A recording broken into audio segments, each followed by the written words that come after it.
Okay, so we just had a client that had a Stage 4R Demon built, and he's big on driving the car. So lives in Kentucky, so it's probably 1,000 miles away from us, and I think Clay City, Kentucky. And he drove it down and then flew back home.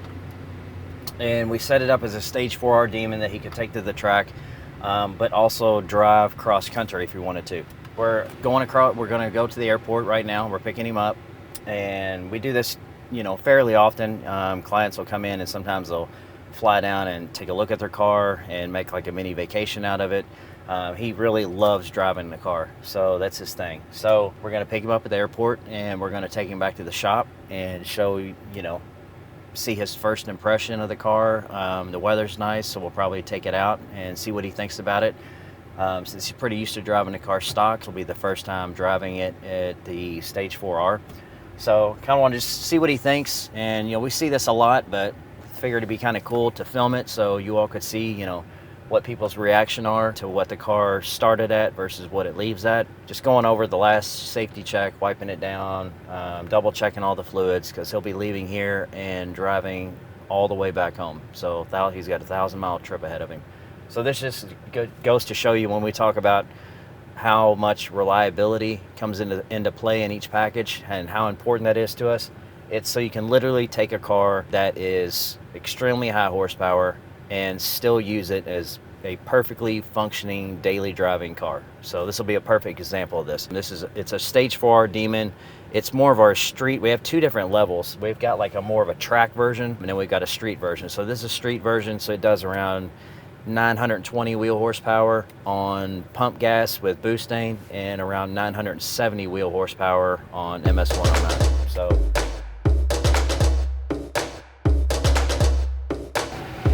how you doing? Huh? So you're literally gonna leave and go drive straight all the way back through? Yeah. All right, okay.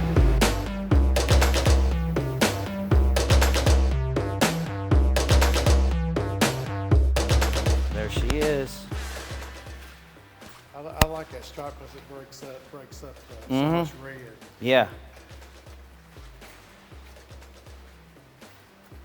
Yes, I think it turned out good. So I put 11 on it because this is like the street version, the driver version.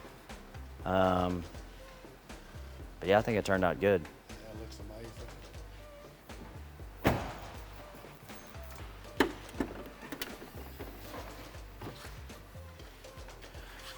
So for the most part, it looks pretty much stock. The only thing you're going to have is, so your catch can, your crankcase breather system right here.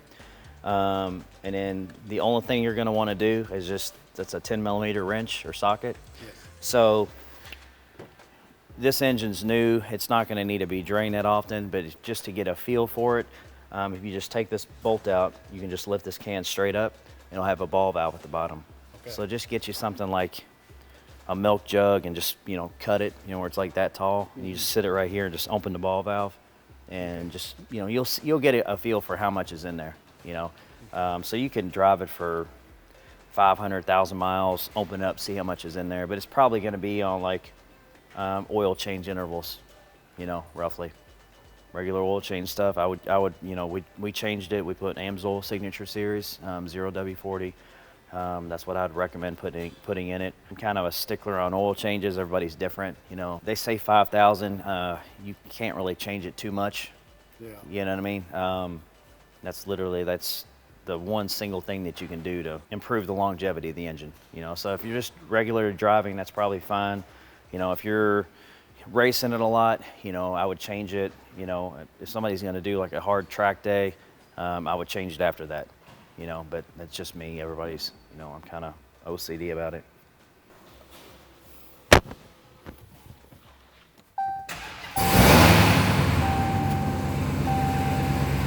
Like it?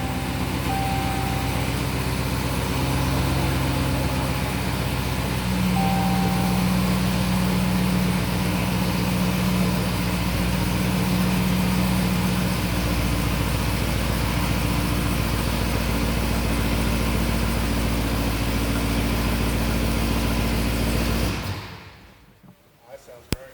Okay, I kind of thought that you'd like it like that, you know, so we put it together, and I was like, yeah, you know what, before we go, let me just, because we could switch it in like 30 minutes, you know, and that way, but I kind of thought it sounded good, you know. Yeah, we can take it out, and then here on your dashboard, so what I did, so if you pull up your SRT pages, and you go over here to like, where you pull up all your custom stuff, so now you've got 520 horsepower, 920, and then this is programmed for 970 on high octane. So I just correlated it to wheel horsepower, where obviously it is crank horsepower. Yeah, so I just did it that. I would run this on Shell 93 octane specifically, and I would add about 16 ounces of Bootsane Professional per tank of gas. This stuff works so good, because at the pump gas, you never know exactly what you're getting. You know what I mean? As far as quality wise. So if you have that in there, that's gonna buy you some insurance. And then if you're gonna race it, just run VP MS109. Like just put that in there, that specifically. So if you're gonna run the high octane button in race mode, just use that specific fuel every single time. You don't have to go crazy like draining it down to empty or anything. Just run it down to a quarter tank. And if you're gonna run it at the track, just make sure that you have, I would not run it lower than a half a tank of gas.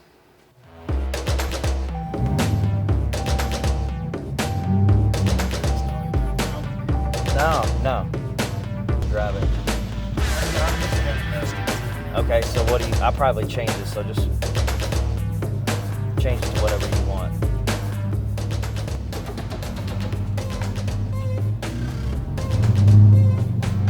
Yeah, you can take it right.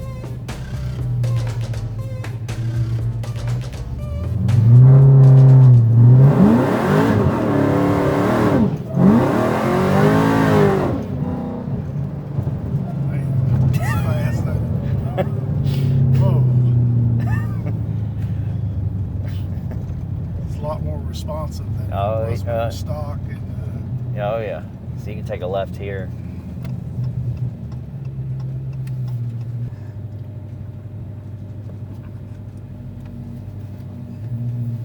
But I mean, you can see with these tires, and I think, so they're at 32 PSI now. I think they aired them up. Yeah, I think you know, that could, when you were driving back. But you just,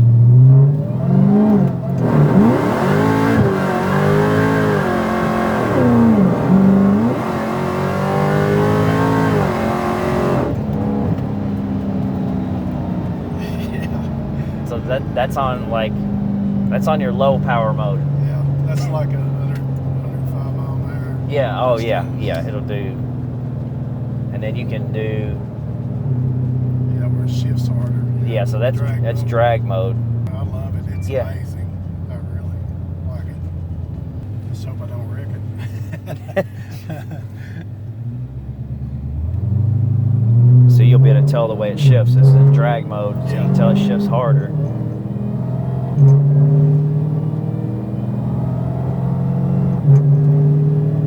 Give me a look-see there.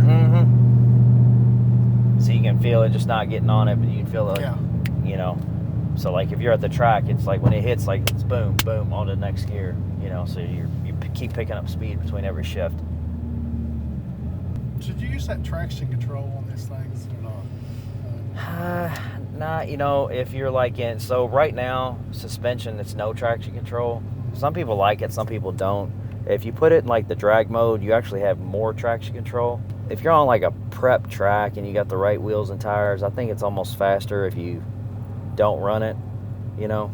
I would leave it out of high octane mode, you know, unless you want VP MS109 in it, you know. And I'll show you that Bootsane when we get back to the shop. I'll give you a little funnel. It works really good. It's like for like the gas caps that don't have a cap, you know. And just the only thing about Bootsane is you just want to make super sure don't spill it on the paint, because it will mess it up. I don't know what's in it, but it works super good. So when I was doing, like when I initially tested that stuff, it was with the first Demon that we did.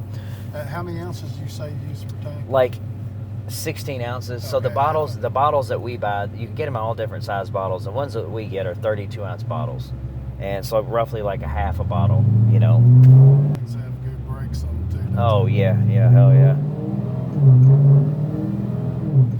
I mean, on all the cars, I mean, Hellcat, Demon, Red Eye. Like, I think they did a phenomenal job on all of them.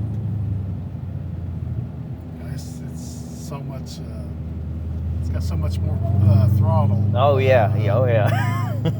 It's a lot touchier. Oh yeah.